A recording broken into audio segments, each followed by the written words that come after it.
pero ninguna había roto el récord del Crimen del Padre Amaro, que era un récord que llevaba 10 años, ¿no? Sin romperse.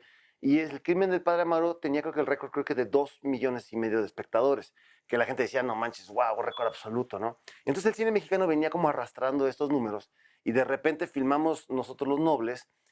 Todos estábamos empezando. Lo más divertido del Club de Cuervos es que muchos de los que hicieron Club de Cuervos no les gustaba el fútbol, ¿me entiendes? Tanto a Gary y Luis Gerardo. Meter un gol en el Estadio Azteca es increíble. Jugamos también en el Estadio de Puebla y en el de Pachuca. Entonces, pues bueno, fue de alguna manera como cumplir un sueño. Y yo quiero que los niños se sientan orgullosos y que se sientan que el día de mañana ellos puedan decir, yo de niña soñaba con ser una guerrera jaguar, o un guerrero águila, o un guerrero quetzalcóatl, una guerrera loba, ¿no? Entonces, justamente eso es como lo que yo quiero cambiar, esa percepción.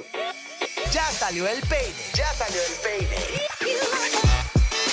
Muy buenas noches, hoy es lunes 8 de diciembre y estamos iniciando esta semanita con el pie derecho, con toda la galleta y con toda la actitud. Y hoy les tengo a un actor que ustedes conocen y recuerdan en su icónico personaje de Lucho en Nosotros los Nobles y que hoy nos viene a presentar su nuevo libro. Un actor y productor multifacético que está incursionando en la escritura. Ya salió el peine. Nuestro invitado de hoy tenía muy claro que quería dedicarse al medio artístico, por lo que su formación fue mucho más allá de la típica escuela local. Cruzó fronteras para especializarse y llegó a estudiar en Cuba y en Francia. Esas experiencias fueron las que le dieron habilidad para moverse entre comedia y drama sin ningún problema. Sus primeros proyectos fueron en la época de los 2000, pero el que llegó a cambiar su vida y carrera fue la cinta Nosotros los Nobles, en donde compartió créditos con Gonzalo Vega, Carla Souza y Luis Gerardo Méndez. La película tuvo tal éxito que más de 5 millones de personas fueron a verla al cine y terminó recaudando más de 250 millones de pesos. Con estas cifras, le quitaron el récord a la polémica producción del Crimen del Padre Amaro. Así ha sido toda mi vida. Un día jugábamos como amigos, al día siguiente me ordenaba que limpiara todos sus tapetes. Luego en las noches llegaba a mi cuarto y había un regalito, una caja con un moño. Lo abría, era un jabón. Y otras veces eran sus calzones. Después de ese exitazo, le siguió un nuevo proyecto con Luis Gerardo Méndez y con Mariana Treviño, Club de Cuervos. Esa serie puso a la comedia mexicana en el mapa de las plataformas de streaming, pues en ese entonces apenas Netflix le estaba apostando producciones de nuestro país. El ruido que hizo fue tanto que se llegaron a grabar 4 temporadas y un spin-off. Para nuestro invitado fue como un sueño hecho realidad, pues es pambolero de hueso colorado. De hecho, para la tercera temporada de la serie hizo mucho más que actuar. También fue asesor de historia porque ni el director ni los protagonistas eran muy afectos al fútbol. Ya se me acercan las mujeres y ya no está ahí la bruja para espantarme. Sí, ese es un paro. La neta que sí me ha ayudado como bastante. ¿Estás en vivo? ¿No lo vas a editar? Mi amor, regresa, por favor, te extraño muchísimo. Todo lo que acabo de decir no es verdad, mi amor. Te extraño muchísimo, te amo, regresa a casa. Tal vez fue ese el detonador para que también decidiera crear su propio contenido. Ha escrito, dirigido y producido cortometrajes y proyectos independientes a través de su casa productora, Arte Pepan Films. Su visión ha sido clara, no solo espera papeles, sino generar sus propias historias. Y ahora está dando un nuevo salto como escritor con su libro infantil Pequeños Guerreros Mexicas, una publicación que ayuda a que los niños entiendan mejor nuestras raíces. De hecho, él ha declarado que los primeros en darle el visto bueno a su obra fueron sus propios hijos. Esta historia se suma a una larga lista de proyectos que nuestro invitado ha tenido este año, pues también lo hemos disfrutado en las películas Autos, Mota y Rock and Roll, que recrea el icónico Festival de Avándaro, y 1938, Cuando el petróleo fue nuestro, cinta en la cual encarna al expresidente Lázaro Cárdenas. Y en cuanto a la pantalla chica, este año está acaparando la televisora de Telemundo con el proyecto Dinastía Casillas, el spin-off de la aclamada serie El Señor de los Cielos. Seguramente ya saben de quién estamos hablando. Por supuesto nos referimos al talentoso Yanis Guerrero. Ya salió el peine. Oigan, y si ustedes quieren aprender a combatir la violencia digital, quédense con nosotros que una experta picudaza nos viene a explicar cómo capotearla. Ya sabes que estamos transmitiendo desde nuestra casa de Midnight Monkey, así que no te atrevas a cambiarle. Esto se va a poner buenas. Ya salió el peine, ya salió el peine. Y ya estamos con nuestro invitado estelar, mi queridísimo Yanis Guerrero. ¿Cómo estás, papito? Bien, amigo, muy contento de estar aquí, muy feliz, super lugar, me encantó, maravilloso y feliz de platicarte. Oye, todo nosotros esto. más felices porque hay que hablar un poquito. Ahorita vamos a entrar en este libro espectacular, pero antes quiero hablar un poco de pues, toda tu carrera y trayectoria que acaba de ver y escuchar todo el público, porque qué proyectazo. Yo creo que existe en tu carrera un parteaguas, un antes y un después de Nosotros los Nobles. Sí, no, totalmente. Fíjate que yo en ese momento, antes de hacer Los Nobles, justamente venía de hacer un par de películas, la de Casi Divas, la de Morenita. Que además Casi Divas Malamados. también es Tiene- una verdadera joya. Que ahí aprendí la icónica frase, para ser diva se nace, no se aprende leyéndola quién. Exacto, sí, fue un gran proyecto también, gente súper chida, estaba Maya Zapata, Daniela Schmidt, lo dirigió Isa López, que ahorita Isa López está en Hollywood dirigiendo un chorro de cosas, lo produjo Leonardo Simbrón, que después está haciendo también 1,000,000,000 de cosas, ahorita trabajando con los Derbez, pero digamos que venían las películas con cierto público, con cierta audiencia, con cierta taquilla, pero ninguna había roto el récord del Crimen del Padre Amaro, que era un récord que llevaba 10 años, ¿no? Sin romperse.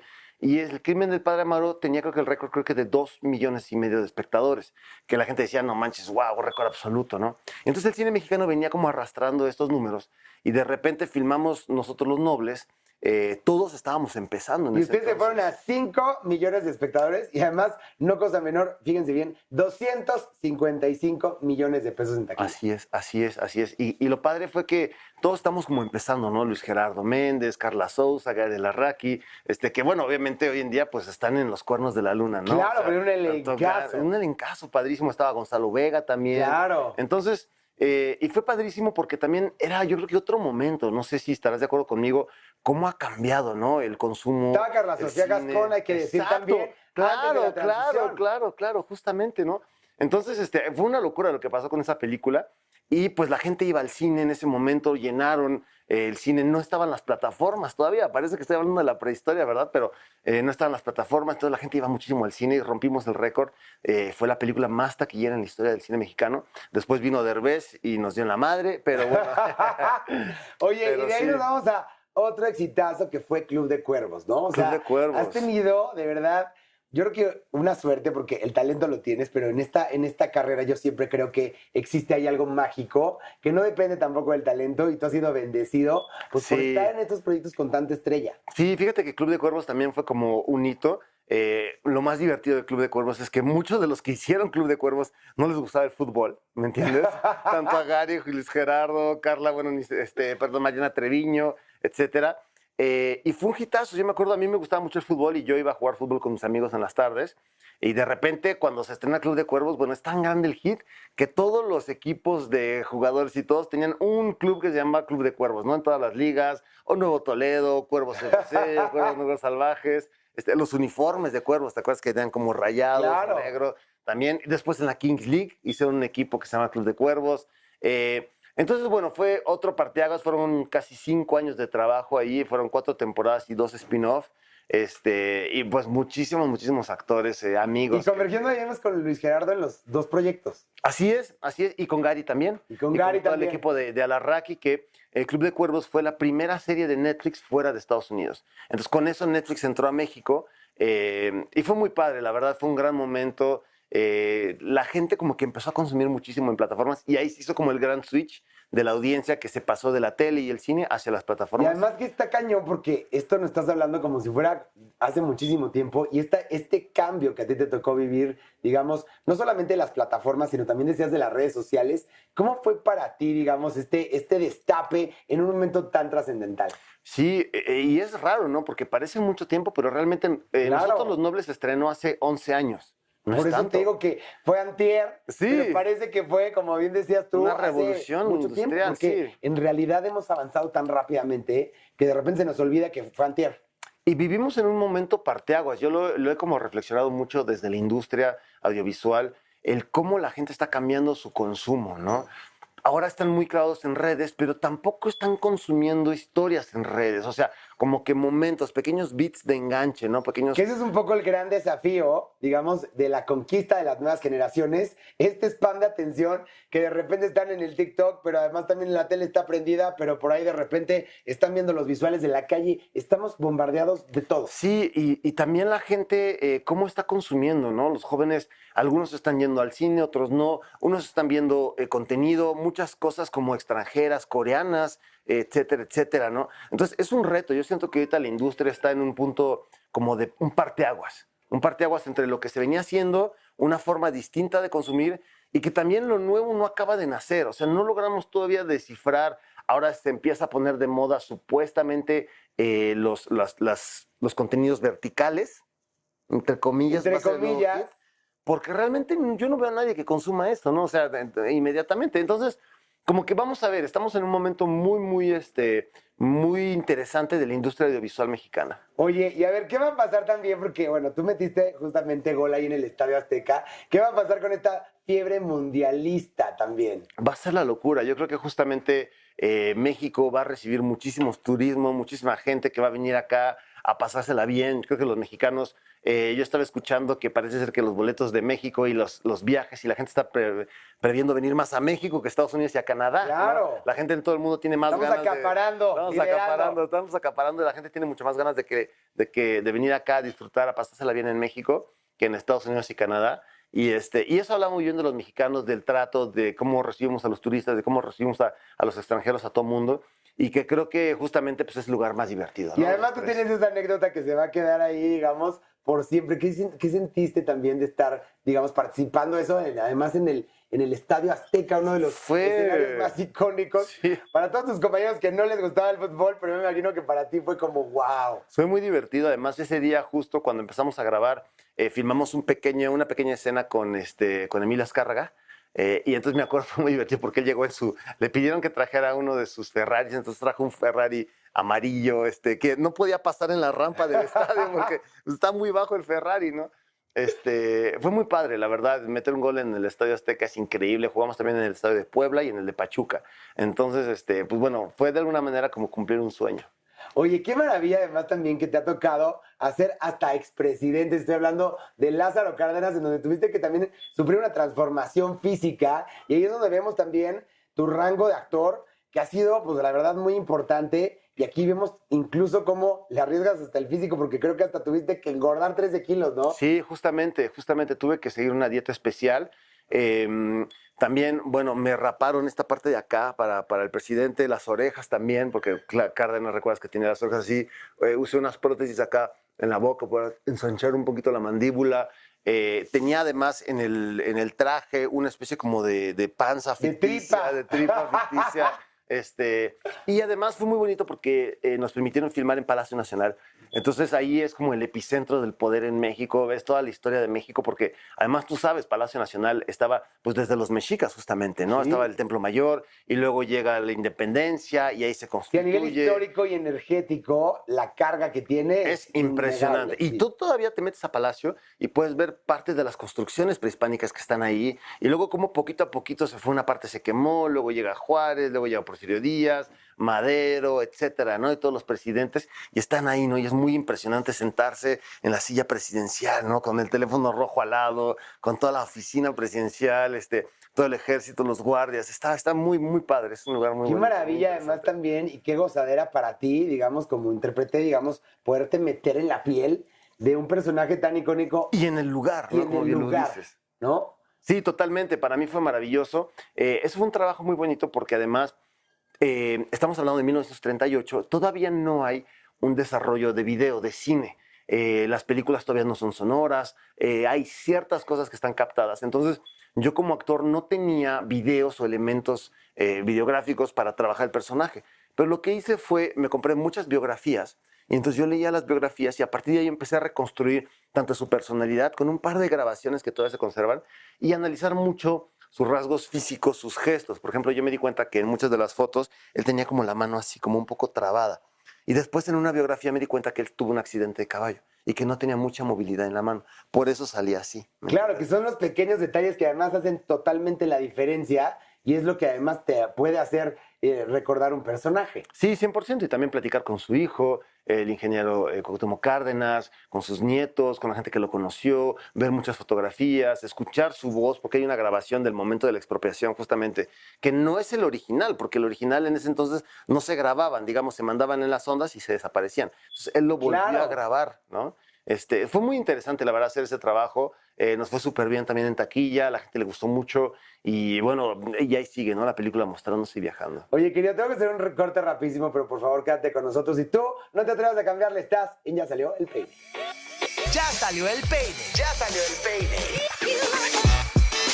Y ya estamos de regreso con el mega talentoso Yanis Guerrero, que justamente ahora sí vamos a entrar a lo que nos truje, porque tienes un proyecto espectacular que digamos que también lleva tu nombre, porque es Pequeños Guerreros Mexicas, que lo quiero mostrar acá para toda la gente que no nos está viendo, que nada más nos está escuchando. Tienen que ver, por favor, estas ilustraciones que hiciste de la mano de José Cova, que de verdad está espectacular, que hay que decir que está enalteciendo nuestras raíces mexicanas, y qué mejor que darles esta cultura también a las generaciones que vienen y enseñarles un poquito de lo que tenemos del legado cultural. Sí, 100%. Fíjate, amigo, que yo ahora que me convertí en papá quería mostrarle a los niños, y yo creo que todos los padres quieren siempre mostrar los valores positivos a sus hijos. Claro. ¿No? Quieren que sus hijos se construyan fuertes, sanos, cultos, curiosos del mundo, ¿no? Entonces yo quería platicarles por qué México se llama México, ¿no? Por qué las alcaldías se llaman Cuauhtémoc, por qué los lugares se llaman Texcoco, Nezahualcóyotl. ¿De dónde viene eso, no? ¿Por qué las monedas mexicanas tienen estos glifos tan extraños, las pirámides? ¿De dónde viene ese pasado que tenemos nosotros?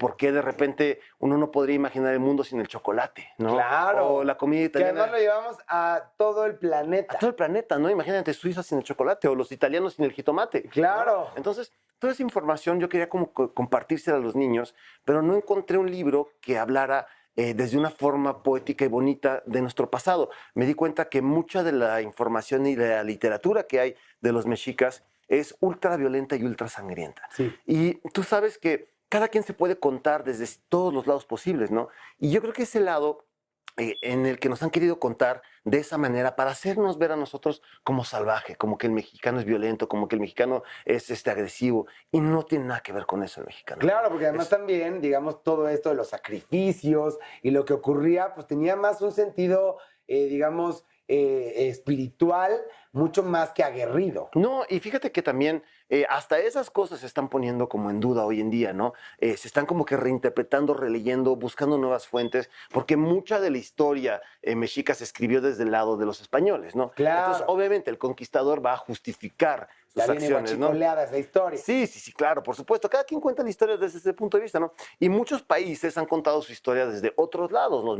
No hay ninguna civilización que no haya sido violenta en algún momento, ¿no? O sea, los griegos, los romanos, Claro. todas las cosas terribles que hacían, los franceses, los galos, en Estados Unidos, en fin, todas las civilizaciones. Sin embargo, para los niños es muy importante que tengan esta ventana, este acceso desde un lado bonito para que les hablen de la poesía, de la filosofía, del arte, de la pintura, de la arquitectura, del De la conocimiento naturaleza. de la naturaleza, exacto, ¿no? Como tú dices, del conocimiento de las plantas, de los astros, de las estrellas, ¿no? Entonces, yo creé esta Y historia. recordemos que además también eran muy asertivos y además, digamos, calculados Milimétricamente, el sin ciclo siquiera de las estrellas. los instrumentos que tenemos hoy en día. Claro, ¿no? Entonces, las matemáticas, la medicina, ¿no? Claro. Entonces, yo dije, bueno, lo voy a escribir. Como bien platicamos, yo me dedico al cine, a la ficción. Entonces dije, voy a escribir este libro como si fuera una pequeña película de acción para niños, ¿no? Claro, porque tú ya eres experto en estas narrativas, porque al interpretar,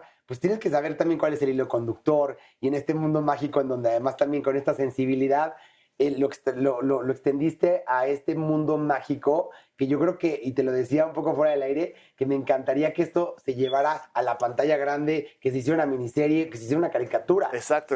Mire, entonces, justamente lo que se me ocurrió fue hablar de dos niños del presente, que son Valentina y Efraín. Estos niños viven en la Ciudad de México con su mamá, y los fines de semana van con su abuelita, como todos nosotros, ¿no? Fuimos con nuestras abuelas a que nos cuidaran, en una ciudad como la conocemos, ¿no? Con jacarandas, con perros en las azoteas, con todo lo que tiene la Ciudad de México. Y ellos ahí descubren en una covacha unos dijes. se los ponen, son dijes de los antiguos mexicas, y viajan 500 años en el pasado. ¡Qué Y maravilla! llegan a la Gran México Tenochtitlan. Y ahí descubren todo lo que había en la Ciudad de México, ¿no? Todos los alimentos que justamente platicábamos, ¿no? El chocolate, el jitomate, la calabaza, todo, ¿no? El aguacate. Y entonces, estos niños... ¡Qué magia poderte poner un dije y regresar, digamos, 500 años en la historia de nuestro país y ver, digamos, este México imponente, porque en realidad era un México totalmente, digamos, avasallador, ¿no? 100%. Y darse cuenta que en esta Ciudad de México, en donde estamos, en donde ellos están caminando, hace 500 años estaba la Gran México Tenochtitlan, ¿no? Y en este mismo trazado de las calles estaban las mismas calles que en donde vivían los mexicas. Y entonces estos niños, al llegar allá, se dan cuenta que hay un monstruo, un nahual, que se quiere robar las semillas para romper el ciclo de la siembra. Y entonces conocen a dos niños mexicas, que son Yoali y Cuautli. Entonces, Y ese ahí es algo... está la fusión del México moderno con el México antiguo y todo lo que tiene nuestro legado cultural. Y lo dices muy bien, porque justamente en esta ilustración son los dos niños del pasado que dices, ¿y ustedes de dónde vienen? ¿No? ¿Quiénes son?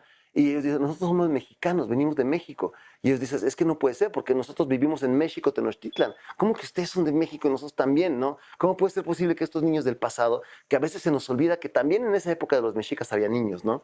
Entonces, bueno, pasa toda la aventura en donde derrotan al nahual y ellos regresan al presente con su abuela y ahí comen todos los platillos que vienen inspirados justamente de los mexicas. Y qué maravilla, porque además también estás hablando incluso también de este legado culinario que también nos ha caracterizado a nivel internacional, no solamente los ingredientes, como bien lo mencionabas, sino también toda la riqueza gastronómica y cultural que hemos heredado, pues somos patrimonio. Exactamente. De la humanidad. Y que es nuestro gran orgullo, Claro. ¿no? Ahora justamente comentabas con el Mundial, llega el Mundial y creo que lo que más nos enorgullece a nosotros mexicanos es nuestro pasado, ¿no? Claro. Llevar a la gente a Teotihuacán, verlos a la pirámide, construir nuestra cultura, mostrar nuestra cultura, es lo que más nos enorgullece. Y yo quiero que los niños se sientan orgullosos y que se sientan que el día de mañana ellos puedan decir, yo de niña soñaba con ser una guerrera jaguar, o un guerrero águila, o un guerrero quetzalcóatl, una guerrera loba, ¿no? Entonces, justamente eso es como lo que yo quiero cambiar, esa percepción. Porque, por ejemplo, yo te pregunto,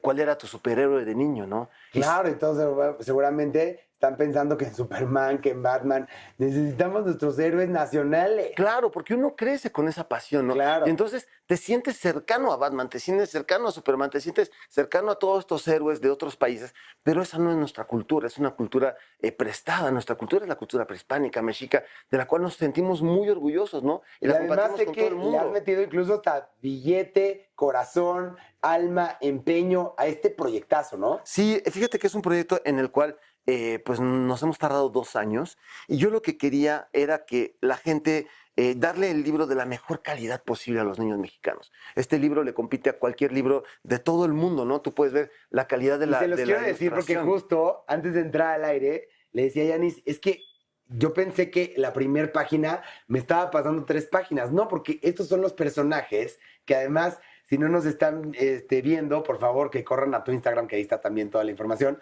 Pero están espectaculares estos personajes y los pueden recortar. Los pueden los recortar. pueden hacer llaveros, los pueden hacer lo que quieran. Al final hay una página en blanco para que los niños la dibujen también, Claro. que se apropien de los personajes. El libro está disponible en Amazon para todo el que lo quiera comprar. Les llega, yo sé que tienes una gran audiencia en todo México, entonces para los que no puedan estar Y en la allá en Ciudad de Estados Unidos México, también nos ven. y en nos Estados escuchan Unidos también, muchísimo. pues no se diga más, ¿no? Porque Así fíjate que ahí que están todos nuestros hermanos que también pues cargan este legado cultural que no se pierda, que no se puede y no perder sabes tampoco. cómo me lo han pedido en Estados Unidos. Claro. Porque justamente yo creo que los papás mexicanos quieren que sus hijos que crecen en otro país tengan este arraigo, no tengan estas raíces, que puedan ver que también tiene mucho poder, porque uno se siente muy poderoso cuando tiene este conocimiento de su cultura. Entonces, nos pueden escribir en las redes sociales de @pequeñosguerrerosmexicas si están en Estados Unidos, ahí lo pueden pedir, nosotros se lo hacemos llegar. Nos lo han pedido en Canadá, nos lo han pedido en Francia, en Alemania, en Europa, porque justamente la calidad del libro lo permite. Fueron 2 años de trabajo.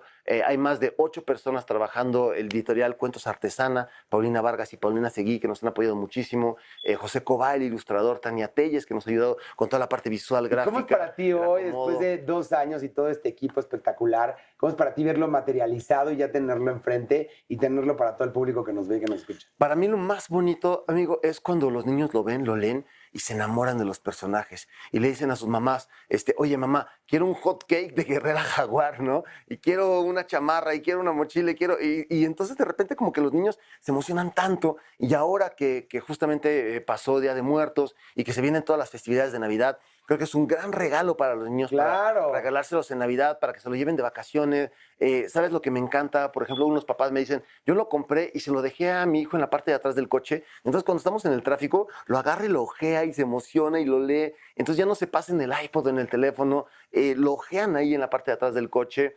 Ahora que se lo van a llevar a la playa de vacaciones, que se los traigan los reyes, que se los traiga Santa, que se los regalen, ¿no? Cuando vayas a la cena de Navidad a tu sobrino, a tu nieto, a tu hijo, están ahí disponibles en Amazon o en nuestras redes sociales. Y se los Oye, hacemos llegar. querido, ¿y cómo estás terminando el año además de con esta joya? Porque además también sé que hay que tomar un poquito de respiración para iniciar este nuevo ciclo, este 2026. Te vas a dar vacaciones, vas a tener un tiempo fuera. ¿Qué vas a hacer? Pues fíjate que estoy muy feliz, amigo.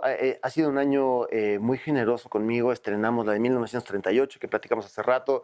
Estrenamos hace poquito Autos, Moto y Rock and Roll, también, que habla sobre Avándaro. Avándaro, Sí, claro. sí, fue una gran película. Este hace festival tan icónico que me acuerdo, seguramente hay mucha gente que nos ve y que nos escucha, que sus papás también le decían, es que Avándaro estuvo espectacular y como no existía toda la huella digital que hoy tenemos, pues digamos que no sabíamos y ustedes hicieron un trabajo espectacular. Sí, en esa época además se prohibió, ¿no? Justamente Claro. toda la información sobre Avándaro porque la juventud era como muy criminalizada, ¿no? ¿Te acuerdas que veníamos del 68, que fue la Claro. matanza de los estudiantes, del 71, que fue un halconazo? Entonces, había como mucha...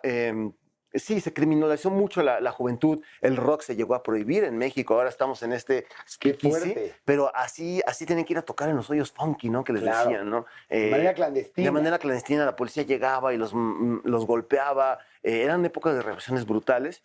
Entonces, bueno, hicimos esa película, hicimos Chica Conoce Chico también con Camila Sodi, hicimos ¿Qué no has parado? Pero te digo, El Precio de oye, papito, ¿a Educarlos qué hora vas a también. tener entonces un descansito? Sí, sí, y ahorita acabamos de estrenar también para todo tu público en Estados Unidos Dinastía Casillas, que es digamos, la segunda parte del Señor de los Cielos, que fuimos número 1 en rating allá en Estados Unidos. Que ha también roto increíble. todos los paradigmas. Todos los paradigmas, todos los ratings del mundo. Estamos muy contentos.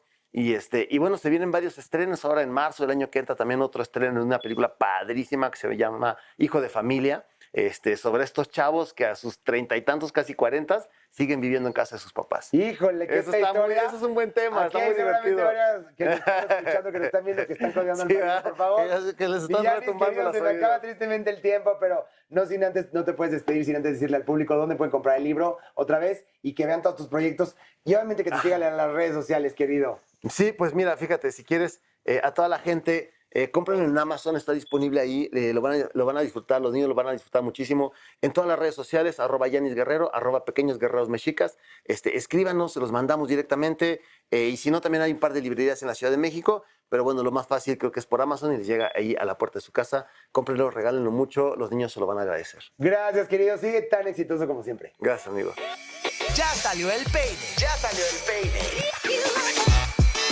Y ya estamos de regreso y les contaba al inicio del programa que por supuesto hay que poner mucha atención al tema de la violencia digital porque el 73% de las mujeres que nos están viendo y que nos están escuchando han sido víctimas de ello y hay que decir también que 7 de cada 10 mujeres en nuestro país a diario son violentadas de alguna manera y por eso quiero presentar a una activista por los derechos de las mujeres. Ella es Flor Rodríguez. ¿Cómo estás? Bienvenida. Gracias, muchas gracias. Y los números que nos das, para empezar, son como escalofriantes. Y yo siempre les digo, la estadística dice que en nuestro país 7 de cada 10 mujeres mexicanas han experimentado algún tipo de violencia.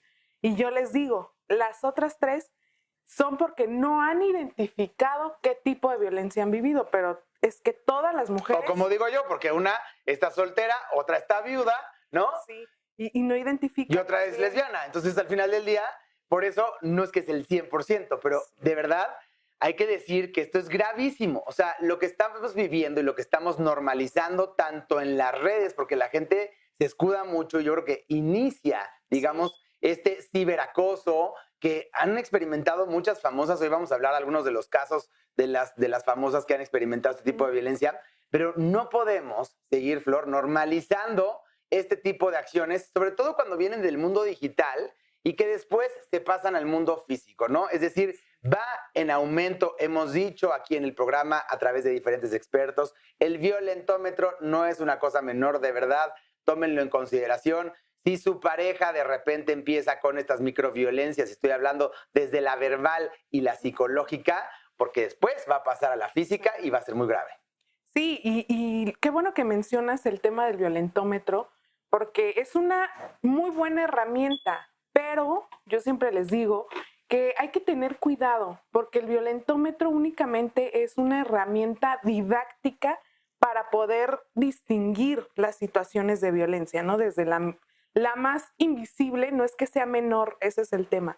Ninguna es menor que la Ojo otra. con esto, no lo hace menos grave. Sí. Es que no me pusiste una mano encima, no es que sea menos grave. Exacto. Esto no le resta Simplemente importancia. es más difícil de distinguir, Claro. ¿no? Porque hemos normalizado los gritos, los pellizcos. Yo siempre les digo, la violencia inicia desde edades muy tempranas. A ver, todo mundo cuando fuimos a la primaria hiciste la ley del hielo, ¿no? Y la ley del hielo es un tipo de violencia. Hoy, si lo vemos en el violentómetro, es un tipo de violencia. Entonces, desde esas conductas lo vamos normalizando y por eso se vuelve mucho más difícil que lo identifiquemos como violencia. Claro, y yo por eso quiero subrayar esta parte de las redes sociales, porque muchas veces todo mundo, e incluidas muchas mujeres que violentan a otras mujeres Sí. en el mundo digital y que dicen es que no pasa nada, como es un mundo virtual, yo siempre le digo a la gente, y de verdad tomen nota de esto, lo que estás dispuesto a hacer en la vida real tiene que ser congruente con lo que haces en redes sociales. Si tú puedes llegar y decirle a la cara un insulto de la categoría que le estás diciendo a cualquier influencer, político o lo que tú quieras, y se lo puedes decir en vivo y lo sostienes en vivo, entonces hazlo. Si no, es una cobardía. Sí, y es muy importante porque creemos, y esta es una frase que se ha venido construyendo desde el movimiento que ha luchado por visibilizar y tipificar la violencia digital, porque hasta antes del 2020 la violencia digital no se llamaba violencia digital, ¿no? Tenemos una frase muy famosa que es con la que incluso se sigue conociendo en Estados Unidos, y aquí hay que decirlo, que en México las mujeres hemos luchado tanto que ya le hemos puesto un nombre distinto y lo hemos dignificado y resignificado, porque le llamaban pornovenganza, ¿no? En Estados Unidos. Y aquí se retoma en el movimiento, sobre todo de las defensoras digitales de la ley Olimpia, que dice no es porno ni venganza. O sea, Que gracias a Olimpia Coral ya está tipificado en la ley que no se pueden compartir este tipo de videos como justamente lo acabas de mencionar, porque híjole, es que ya me peleé contigo y entonces ahora en venganza lo voy a tomar una acción y te voy a quemar en redes sociales o lo voy a enviar a mis amigos. Esto con la simple acción de enviárselo a una sola persona, no es necesario subirlo a las redes sociales, ¿eh? sí, y también retomamos esta frase de lo que tú mencionabas, de lo virtual es real, ¿no? A partir de la pandemia, hemos sido testigos que hemos migrado mucho de nuestra vida a los espacios digitales, Claro. ¿no? A ver, ¿cómo tomabas las clases en pandemia? O sea, todo migró a los espacios digitales. Entonces, no es de menor Incluso esta importancia. generación, digamos que los primeros 2 años Sí, de universidad vivieron tal cual, pues solamente en aulas digitales. Exactamente. Entonces, al migrar nuestra vida a los espacios digitales, se vuelve de mayor importancia decir que lo virtual es real. O sea, lo que pasa en los espacios digitales también es real. No es menor agresión hacerlo a través de una plataforma digital, sobre todo hoy decías en las redes sociales. Creo que lo vemos y lo hemos normalizado tanto que ya tenemos incluso un lenguaje nuevo con el que llamamos a estas violencias, ¿no? El hate, Claro. el famoso hate. Y vamos creando este nuevo lenguaje con Y el lo que normalizamos. aprendemos a vivir. Dices, bueno, pues ya la gente me está troleando y ya es parte de lo cotidiano, ¿no? Como nos acostumbramos a la violencia El y lo que funar, vemos en los periódicos, ajá. cuántos feminicidios no tenemos en el país, cuántas mujeres violentadas no tenemos, volteamos a la estadística y decimos, pero bueno, es que es lo normal. Ujú. Sí, y hablamos hoy, si tú vas como a estas generaciones que están todo el tiempo interactuando en las plataformas porque quieren pertenecer a este grupo, ¿no? Llámenle Facebook, Instagram, TikTok, pues han creado este nuevo lenguaje, ¿no? Ya decíamos, el funar, ¿no? Claro. El hate. O sea, tenemos nuevas palabras. Ojo también para todas y todos aquellos que son papás y mamás que tienen que estar checando constantemente Sí. porque esto de la ley Olimpia decíamos que incluye también los videitos que se rolan los compañeros Sí. en el WhatsApp, Los grupos ojo. de WhatsApp, exactamente. Y mucho ojo, porque aquí es como toda una cadena, ¿no? De a partir de este compartir sin consentimiento, porque creemos que solamente quien lo envió primero es el que es el agresor y para quien hay repercusiones legales, ¿no? Pero tú no sabes que si tú lo tomaste de ese chat en donde tus compañeritos lo envían y tú lo reenvías, tú ya también te vuelves parte Eres de parte, este por problema, supuesto. claro. Y no solamente el problema, sino del delito, ¿no? Porque hay una consecuencia legal que en nuestro país, digamos, hay que mencionarlo, es diferente. También es importante que lo sepan, que no tomen referencia un caso en especial para decir cómo tengo que denunciar, qué es lo que tengo que hacer, porque cada país, cada estado es diferente. Como es un tema penal, cada estado tiene digamos, la capacidad de legislar en temas penales. Entonces, cada estado tiene su particularidad. Por eso es muy importante que se acerquen a personas que puedan guiarlos, que puedan orientarlos, para que les digan qué aplica en su estado, en donde sucedió, dónde, cuándo y cómo. Es muy importante porque es distinto. Por ejemplo, aquí en la Ciudad de México, las penas para el compartir contenido íntimo sin consentimiento van de los 6 a los 12 años. De 6 a 12 años, sepa que se lo anoten por ahí. Exacto. Además, pues, de una reparación del daño para la víctima, ¿no? Pero va cambiando en los diferentes estados. Esto también hay que mencionarlo.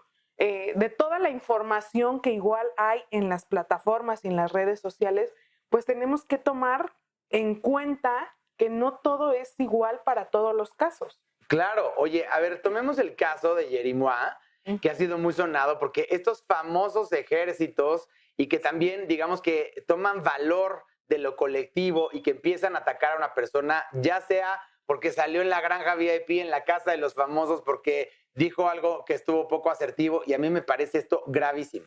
Sí, y es que la violencia digital, nosotros solamente como que imaginamos que es estos delitos de compartir el contenido íntimo sin consentimiento, pero la realidad es que la violencia digital es enorme. Así como existe el violentómetro del Politécnico Nacional, existe un violentómetro de la violencia digital, ¿no? Y ahí nos dice que el compartir este tipo de contenido es solamente una de las variantes de la violencia digital, pero que la violencia digital precisamente empieza con estos comentarios que hoy los llamamos hate, ¿no? En redes sociales, hasta la suplantación de identidad.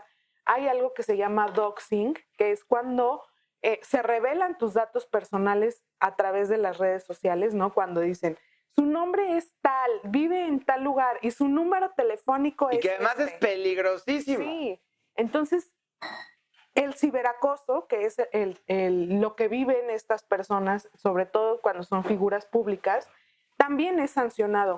No en todos los estados se sanciona el tema del ciberacoso, pero sí tiene un nombre, ¿no? No es como que, ay, porque me caes mal, te voy a escribir y te voy a llenar un post que tú pusiste con estos ejércitos que tú dices de tirar hate. No es hate, es ciberacoso y es violencia digital. Y hay que subrayarlo porque en este país de verdad parece que no pasara nada con tantos feminicidios y con tantas mujeres que son violentadas a diario y que muchas veces las denuncias ni siquiera, digamos, tienen una investigación. Sí, no existe una investigación y a pesar de que hoy ya sabemos que existe la ley Olimpia, en todos los estados de la República y a nivel federal, lo cierto es que falta, ¿cuál es el reto? Que falta que los ministerios públicos y las agencias de investigación pues conozcan de estas leyes, ¿no? Porque muchas veces van a levantar su denuncia y no se le da el seguimiento que debería ser. Entonces, no solamente la conciencia es para las víctimas, para los agresores, sino también para las instituciones que están detrás de los escritorios recibiendo, porque no son carpetas de investigación, somos personas, ¿no? Claro. Entonces, sí es muy importante decir que tenemos que estar informados porque muchas veces las autoridades tampoco tienen idea de esto que estamos platicando. Claro, y eso también yo creo que independientemente de las autoridades, nosotros como sociedad tenemos que ser muy categóricos ante este tipo de violencia, porque cuántas veces no nos ha pasado, incluso en eventos familiares, en donde empiezas a identificar esta violencia que puede ser verbal, incluso puede llegar al tema físico, y si eso está pasando en un lugar público o está pasando a nivel de los ojos de la familia, imagínense lo que pasa en la intimidad. Sí, o no nos vayamos ya a las comidas familiares. Todo mundo hoy tiene un celular y acceso a chats en nuestro teléfono, ¿no? Decíamos, estos chats en donde se comparten este tipo de contenidos, se comparten estos chistes misóginos o incluso otro tipo de cosas que ya se hace a través del teléfono, ¿no? Y de este chat de WhatsApp. Entonces, creo que como usuarios debemos empezar a crear esta cultura de usuarios responsables, ¿no? Totalmente, porque, por ejemplo, hay otro de los casos que quiero traer a colación, que es el caso de Valeria Márquez, quien tristemente pierde la vida, digamos, enfrente de todos sus seguidores. Sí. Y esto, o sea, no puede ser que se esté transmitiendo en vivo una muerte, ¿no? Sí, y fíjate que la violencia digital todavía es un campo que estamos explorando y estamos conociendo.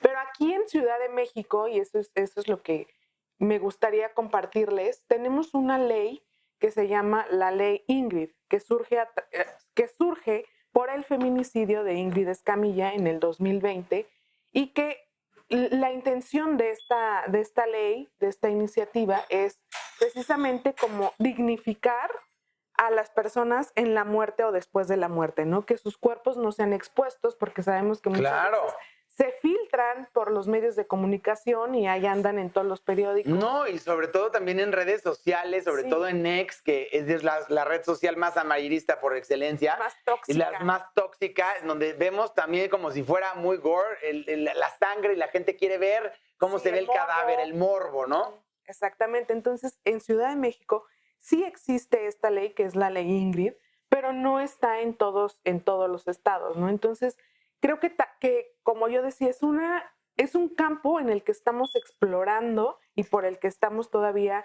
legislando. Si digamos que en la parte social todavía lo estamos asimilando, en la parte legislativa pues todavía es un proceso muchísimo más largo, ¿no? Pero tenemos que identificar por eso en dónde suceden lo que tú estás viviendo, lo que tú estás pasando, para saber qué leyes y con qué herramientas cuentas. Oye, mi Flor querida, se me acaba el tiempo, pero por favor, para toda la gente que esté interesada, ¿en dónde te pueden seguir y dónde pueden buscar más información? Sí, pues nos pueden seguir en Repara Lumea, así como lo escuchan, en cualquier plataforma, hablando de redes sociales. Es muchas de las plataformas en donde llegan estas llamadas de auxilio, o a mí personalmente como Flor Repara, ahí también siempre estoy para escuchar y atender muchos de estos casos. Gracias, mi querida Flor. Y ustedes, por favor, anótense el próximo 25 de noviembre, el Día contra la Violencia de Género, importantísimo en la agenda social, cultural y, por supuesto, digamos, gubernamental de este país. Por favor, hay que poner mucho énfasis y hay que poner mucha atención. Gracias, gracias. Gracias a ti. Ya salió el peine, ya salió el peine. Y ahora sí ya nos vamos, pero mañana martes te espero aquí en punto de las 10 de la noche con Andy Zuno, que nos viene a contar The School of Rock. Mientras tanto, te mando besos, descansa y que tengas muy bonita noche.